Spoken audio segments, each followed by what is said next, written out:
ঈদের ছুটিতে রাজধানী ঢাকা যেন বদলে ফেলেছে তার চিরচেনা রূপ। সকাল থেকে ব্যস্ত রাজধানীর রাজপথ থেকে অলিগলি সবই প্রায় ফাঁকা। রাস্তার মাঝে মধ্যে কয়েকটি বাস দেখা গেলেও গণপরিবহনের সংকট রয়েছে। যানবাহন কম থাকায় অতিরিক্ত ভাড়া গুনতে হচ্ছে যাত্রীদের। গণপরিবহন কম থাকায় ফাঁকা ঢাকায় দৌড়াতো এখন সিএনজি, অটোরিকশা ও ব্যাটারি চালিত রিকশার। অলিগলি থেকে শুরু করে সর্বত্র চোখে পড়ছে অটোরিকশা ও সিএনজি। সড়কগুলোতে অটোরিকশা ও সিএনজির বেপরোয়া গতিতে ছুটছেন চলেছে।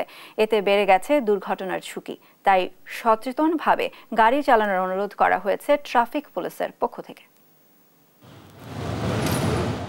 রাজধানীর বিজয় সরণি সিগন্যাল। সাধারণ সময়ে এই সিগন্যালে দীর্ঘ যানজটে পড়তে হয়। তবে ঈদের দিন সড়কের এই অংশ সহজেই পার হচ্ছে সব ধরনের যানবাহন।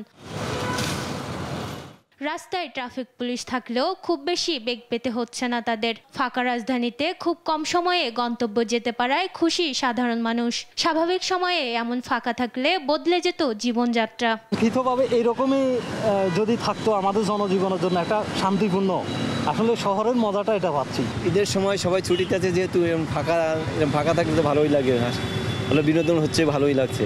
তবে ফাঁকা ঢাকায় কিছুটা ভোগান্তিও আছে সাধারণ মানুষের। গণপরিবহন ও রিকশা কম থাকায় বাড়তি ভাড়া গুনতে হচ্ছে। যদিও ফাঁকা রাজধানীর এ সময়টা উপভোগ করেন নগরবাসী। সিএনজি পাচ্ছি না, পেলেও সে ডাবল টাকা থেকে আরো বেশি ভাড়া যাচ্ছে। রিকশাও একই অবস্থা, দূরে কোথাও রিকশা যাচ্ছে না, সিএনজি নিয়ে যাইতে বাধ্য হচ্ছি। রিকশা, উবার চালক, গণপরিবহনে যাত্রী কম থাকায় কমেছে আয়ও। তবে ঈদের এ সময়টা যানজট না থাকায় স্বস্তিতে তারাও। রাস্তা হলো ফাঁকা, যানজট কম, পিছনদারও কম, কিন্তু গাড়ি চলায় মজা আছে। আজকের অনেক ফাঁকা, কিন্তু লোকজন কম, খুবই কম।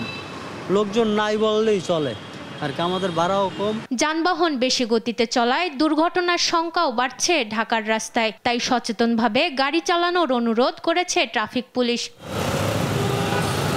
মাকদুরা মিতি, দেশ টিভি, ঢাকা।